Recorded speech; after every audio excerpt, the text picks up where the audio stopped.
So kung kaya kong turuan ang anak ko na magpalipad ng drone, syempre, kaya ko rin kayong turuan. So na-post ko to kumakailan sa Facebook ko. So let's begin.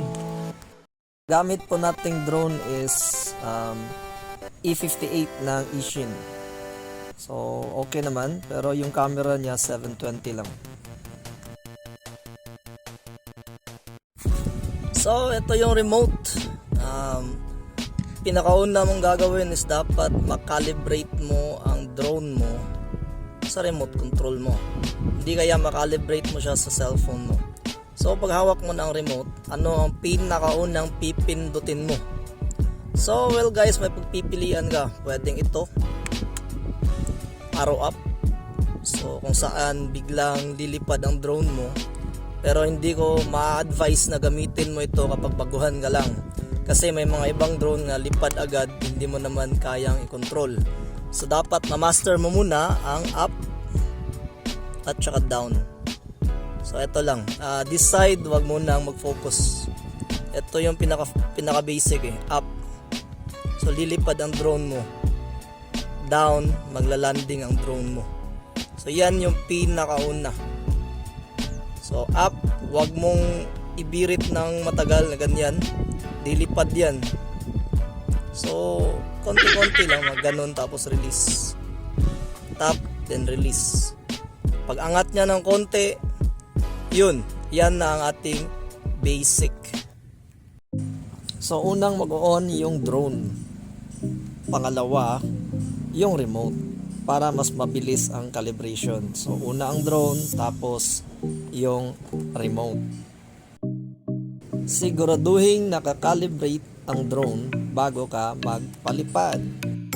Ito yung pinakadapat nating tandaan. Next is dapat alam mo kung saan ang harapan ng drone. So usually kung saan yung camera, yan yung harapan ng drone. Tsaka dahil baguhan ka pa, maglagay ka ng propeller guards para mas safe. So ang position ng drone ay dapat magkasing pananaw kayo, same perspective. So doon siya nakaharap, dapat doon ka rin nakaharap para mas madali yung pag-control mo.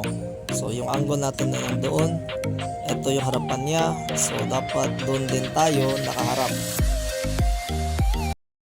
Guys, usapang barbero tayo. Ayokong matulad sa inyo ito or sakali man mangyari sa inyo ito habang nagpapalipad ng drone. So may nakita ko, ang ganda ng attire niya, like hip-hop, yung parang pang K-pop talaga yung dating niya. So may mga chicks siyang kasama, pinalipad niya yung drone. Pina-wave sila sa camera, ganun. Nasa beach sila eh. Sa beach ako nung isang araw. Tumama sa mukha niya yung drone. So explain ko, baka mangyari sa inyo ito. Sana hindi ito mangyari sa inyo. So yun. Ang forward kasi, kapag same perspective ka ng drone, forward din yan. So nangyari kasi sa kanya guys, nakabaliktad yung drone, ganito. Kasi nga kumukuha sila ng video. So pa-wave siya ng ganun, mga ganun. Tapos nag-press siya ng forward. So ang nangyari, yung drone nag-forward. So natamaan niya sa mukha. Kaya nga, ang sabi ko, kapag basic di ka pa ganun ka bihasa sa pagpapalipad, reminders lang kung saan nakaharap yung drone, dun ka. Tapos pag rotate mo, syempre haharap ang drone dito, huwag ka munang gagalaw o gagawa ng ibang movement. Babalik ka sa basic na tinuro ko, yung up at saka down. So iwasan mo muna ito. Pag gusto mo na i-control ulit ang drone, i-rotate mo siya pabalik. So, pihit ka, pabalik dito. So, babalik yan, ganyan. Pagbalik niya ng ganyan, tsaka mo siya i-maneuver pabalik sa sarili mo. O di kaya, pindutin mo yung option na home. Ganon, para hindi sumalpok sa mukha mo yung drone. So, pagkatapos mo i-calibrate, ito na yung una. Dapat parehas kayo ng perspective bago ka magpalipad. So, push that button forward at aangat yung drone. Pagkatapos dito na mag-focus sa mga controls, left, right, forward, backward. So iwas ka muna dito. Pag gusto mong dagdagan ng altitude, so add ka lang. Ganyan, tataas yan. So balik ulit dito. So kung gusto mong pauwiin, bababa yung drone, tapos babackward siya. Yun, uuwi ang drone. So gawin natin ng actual. So yun, up and down. Tataas yung drone, huwag masyadong lakasan para hindi siya bumangga sa ayun. So dito ka na mag-control. Low hover ang tawag dito. So yun ang basic niya mga guys. Pangatin mo ng konti, tapos press yung landing para mas mabilis ang pagbaba. So dito din ako nagpa-practice kasi mas maganda yung low hover muna, maraming obstacle. Angat, tapos diretso.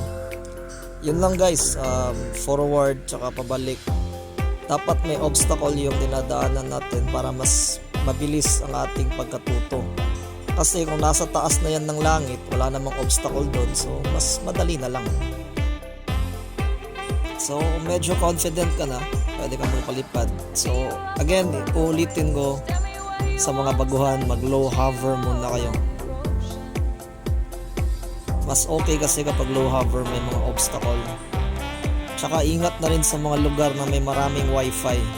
Kasi minsan maglolo ko yung drone mo kapag maraming wifi sa area. So pag angat mo sa taas, yun, medyo hindi maganda ang performance ng drone mo sa mga lugar na may maraming wifi. Tsaka yung binili natin, mura muna na drone. Para dito tayo, yung talagang to the max na practice yung gagawin natin dito. Additional tips nga pala mga idol, pero bago yan, shout out muna kay John na may mag-aso of Cebu City. Good day to you ma'am. So ang ginawa ko, habang hinihintay ko yung drone ko na in-order sa Lazada, nag-practice po ako ng mga simulator sa Play Store para at least pwede natin ibangga, hindi naman nasisira yun, di ba? Kaya yun, drone simulator app, marami dyan sa Play Store. Pwede nating pag-practicean habang hinihintay natin dumating yung in-order natin na drone. Para hindi masyadong maatat habang naghihintay. Tsaka add ko na rin guys na sa Pilipinas may rules and regulation tayo tungkol sa drone. So kapag ang drone mo yung mabibigat, kagaya ng mga 10,000 plus na mga drone, nangangailangan po yan ng license. So abangan nyo po yung mga pocket drones, kagaya ng sa akin, may DJI Tello po na papalabas. Hindi po sila nangangailangan ng license kasi po hindi sila ganun kabigat. Tsaka may mga buildings at mga areas na bawal po tayong magpalipad. So yan pong tandaan natin bago tayo magpalipad ng mga drones. Medyo stricto dito sa Pinas. Isingin ko muna ang kasama ko. Guys, uwi na kami. Thank you for watching. I hope may natutunan kayo today. Hello. Yun.